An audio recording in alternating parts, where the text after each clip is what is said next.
नमस्कार। जय माता दी। ओम गणेशाय नमः।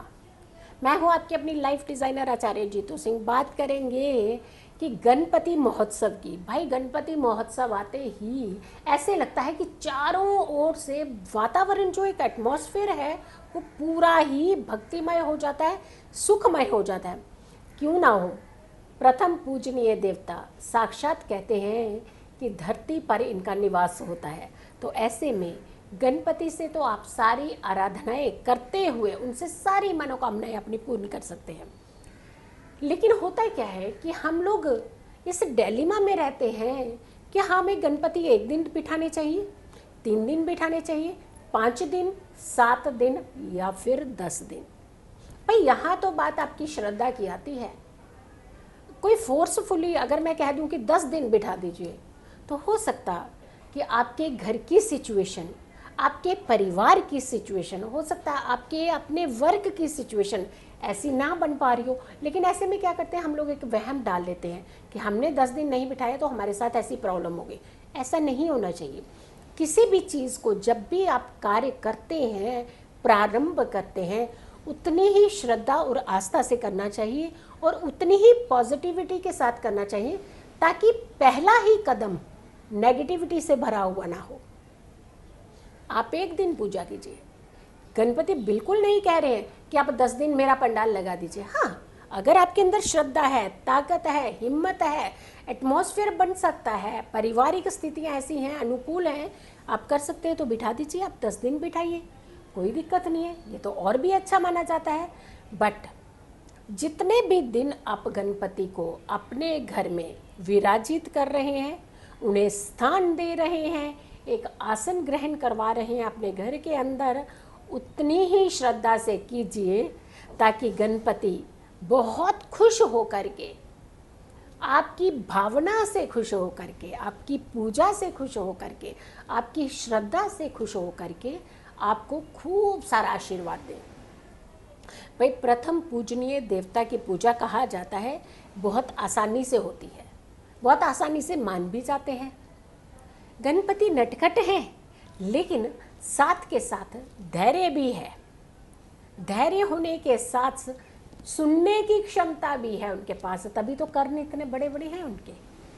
और सारी बड़ी बात, लंबोदर, बड़ा पेट, पचाने की हिम्मत, आपकी बातों को पचाने की हिम्मत, सारा कुछ गणपति के पास ही तो है। 33 करोड़ देवी देवताओं में से कहा जाता है कि गणपति का ही एक स्वरूप टोटल अलग है और उनकी पूजा के विधि विधान भी बिल्कुल अलग है और प्रथम पूजनीय भी है। तो देखा आपने, एक प्रथम पूजनीय देवता को प्रसन्न करने के लिए सिर्फ चाहिए क्या? आपकी आस्था, आपकी श्रद्धा, आपका विश्वास, अटल विश्वास। कहा जाता है जिस चीज़ के ऊपर हमें अटल विश्वास होता है वो चीज़ बहुत जल्दी हमारे पास होती है। चलिए अब बात करते हैं कि हमें करना क्या चाहिए कि ताकि हमारे जीवन के जितने दुख हैं सब हरे जाए, सब कष्टों से हमें मुक्ति मिल जाए। इस समय जो कोविड का टाइम चल रहा है, बड़े बड़े समागम में आप नहीं जा सकते, लेकिन कहा जाता है, देखिए सरकमस्टांसेस, सृष्टि भी देखो कैसी रची गई है कि मंदिर बंद हुए नवरात्र के टाइम पे, पूजा पाठ पे नहीं जा पाए हम लोग, मंदिरों में भीड़ नहीं लगा पाए, घरों में एकांत में बैठ के मनन से हमने पूजाएं की।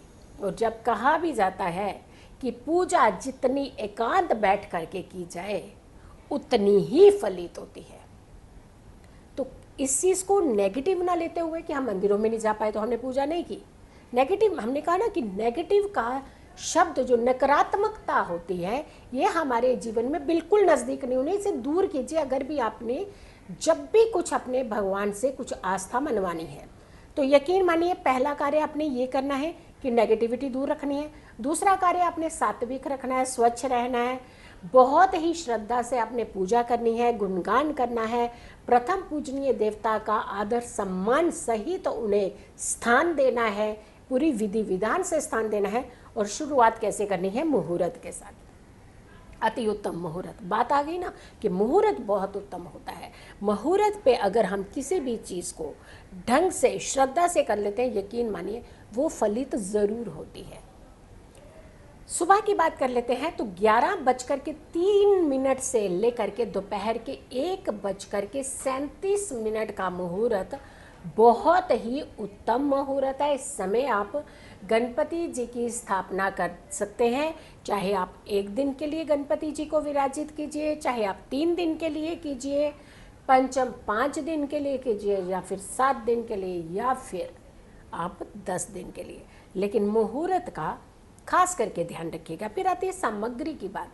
चीज़ें, कौन सी चीज़ें हैं जो उन्हें बहुत प्रिय हैं, सामग्री कौन सी होनी चाहिए। सबसे पहले तो स्थापना करने से पहले पूरी सामग्री को एक साथ, ऐसे नहीं हम क्या करते हैं कि सामग्री जो होती है ना हम इकट्ठी कर लेते हैं, थोड़ी सी चीज़ें अंदर जा लेते हैं, बार बार उठ उठ करके हम लोग सामग्रियाँ इकट्ठी करने जाते हैं। नहीं, बार बार आसन नहीं छोड़ा जाता जब भी आप किसी पूजा के लिए बैठते हैं। फिर आती है बात कि आपने सबसे पहले गणेश की प्रतिमा को पूरा आसन बिछा करके, लाल कपड़ा बिछा करके आपने उनकी प्रतिमा को सबसे पहले स्थान देना है। लेकिन जैसे ही आप चौकी का पटरा रखते हैं उस पर सबसे पहले गंगा जल का छिड़काव कीजिए, आसन बिछाइए, अगेन गंगा जल का छिड़काव कीजिए, शुद्धिकरण कीजिए उसका। और उस दिन तो पूरे घर में भी पहले गंगा जल का छिड़काव किया जाता है जब भी भगवान गणपति को अपने घर में लाया जाता है। फिर आती है उसके बाद आपने चौकी पर लाल कपड़ा बिछाने के बाद गणेश जी की प्रतिमा को विराजित करना है। रोली मोली अक्षत धूप द्वीप गंगाजल पंचामृत सुपारी और लड्डू ज़रूर रखने हैं, मोदक ज़रूर रखने हैं। फूल अर्पित करने चाहिए ज़रूर। बहुत खुश होते हैं फूल से, भगवान तो वैसे भी फूलों से बहुत ही ज़्यादा प्रसन्न होते हैं। इलायची, नारियल, पंचमेवा, लौंग, इन्हें सारी चीज़ें इकट्ठी कर लीजिए और आपने सारी चीज़ें भगवान गणपति को अर्पित करनी है। सुबह आपने जल्दी उठना। देखिए, जल्दी उठने का प्रारंभ देखो कितना सिस्टमेटिकल है। मैं हर वीडियो में कहती हूँ, ज़्यादातर कहती हूँ कि आपने जब भी किसी पूजा को करना है, किसी भी व्रत को रखना है, तो आपको सबसे पहले सुबह जल्दी उठना चाहिए। यानी सूर्य उदय से पहले उठना है, पहले स्नान करना है। और वही एक समय होता है जहाँ हम अपनी घर की जो रूटीन पूजा होती है उसे कर सकते हैं। हमेशा आपका मुख पूर्व दिशा की ओर ही होना चाहिए जब भी आप गणेश की प्रतिमा को विराजित कर रहे हैं। यह बहुत ध्यान देने वाली बात है। पूर्व मुख होकर के ही आपने भगवान गणेश की जो प्रतिमा है वो स्थापित करनी है। यानी गणेश जी का मुख आपकी तरफ और जो आपका मुख पूर्व की तरफ। एक चीज़ का और ध्यान रखना है, गणपति को आपने हमेशा कोशिश करनी है कि जब भी अपने घर में विराजित करें तो उनकी पीठ बाहर की तरफ रखें। आपने देखा होगा जब भी हम बाहर लेकर के जाते हैं, उन्हें वापस विसर्जन के लिए लेके जाते हैं, तो उनकी पीठ पहले निकालते हैं, क्योंकि गणपति के पीछे यानी पीठ के पीछे कहा जाता है दरिद्रता होती है। तो ऐसे में जितने कष्ट होते हैं वहीं होते हैं, वो पहले बाहर निकालने हैं। वो शुद्धता का आशीर्वाद देते हुए घर से बाहर निकलते हैं। तो ऐसे में जब भी आपने उन्हें स्थापित करना है तो उनकी पीठ जो है हमेशा बाहर की, घर के बाहर की दिशा की तरफ होनी चाहिए। रिद्धि सिद्धि के रूप में 2 सुपारियों को ज़रूर आपने अर्पित करना है भगवान गणपति के दोनों तरफ। फिर उसके पश्चात आपने सिंदूर ज़रूर, सिंदूर का प्रयोग बहुत करना है, डेली करना है। जितने दिन गणपति रहेंगे आप ये सोचिए कि हर व्यक्ति को अपने मस्तक पर भी सिंदूर का टीका लगाना है। और सिंदूर हर दिन भगवान गणपति को अपने अर्पित करने ही करने हैं। जनेऊ, मोली, नारियल, फूल, फल, श्रद्धा से अपने जितना आपका सामर्थ्य है उतनी। ज़रूरी नहीं है कि 10 किलो सेब रख दीजिए उनके सामने, ऐसा नहीं कहा उन्होंने। आप 2 रख दीजिए ना, श्रद्धा से रखिए। ये चीज़ों का साथ में खास करके ध्यान रखने की ज़रूरत है। हाँ, मोदक अति प्रिय है गणपति को। मोदक को आपने ज़रूर अर्पित करना है। अगर आप नहीं बाहर से ला पा रहे हैं तो घर में ही आपने, लॉकडाउन की स्थिति में तो जाने क्या क्या सीखा है आप लोगों ने घर बैठ करके, तो मोदक की तैयारी कर लीजिए, क्योंकि गणपति आ रहे हैं, उन्हें मनाना है। तो मोदक बहुत ज़्यादा ज़रूर होते हैं, पसंद है उन्हें। फिर सारी जब भी आप ये विधियाँ कर लेते हैं, एक एक करके चीज़ें उन्हें अर्पित कर लेते हैं, आरती कीजिए। उसके बाद माला लेकर के एकदम शांत मन से, चित्त से बैठ जाइए आप। ओम गंग गणपतये नमः। जिस दिन भी आप इसे विराजित कर रहे हैं, गणपति जी को स्थापना कर रहे हैं, उन्हें अपने घर में एक स्थान बना रहे हैं, उन्हें स्थापित कर रहे हैं, उस दिन खास करके कहा जाता है कि 11 माला जाप अगर के सुबह और 11 माला जाप उसी शाम को आप करते हैं, यकीन मानिए आपके घर में तो एक वातावरण ही अलग हो जाएगा। बट कीजिएगा जितनी भी चीज़ें वो सारी श्रद्धा से, आस्था से, क्योंकि आस्था में कमी रहेगी तो फल में कमी हो जाएगी, ये याद रखिएगा।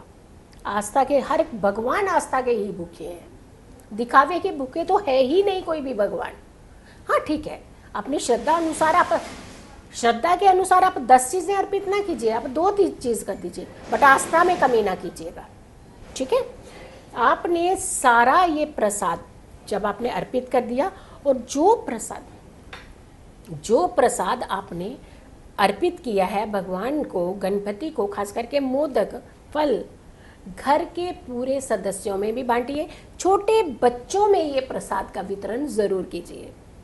हाँ, और एक चीज़ कहना चाहूँगी, अगर कहा जाता है इस समय जब भी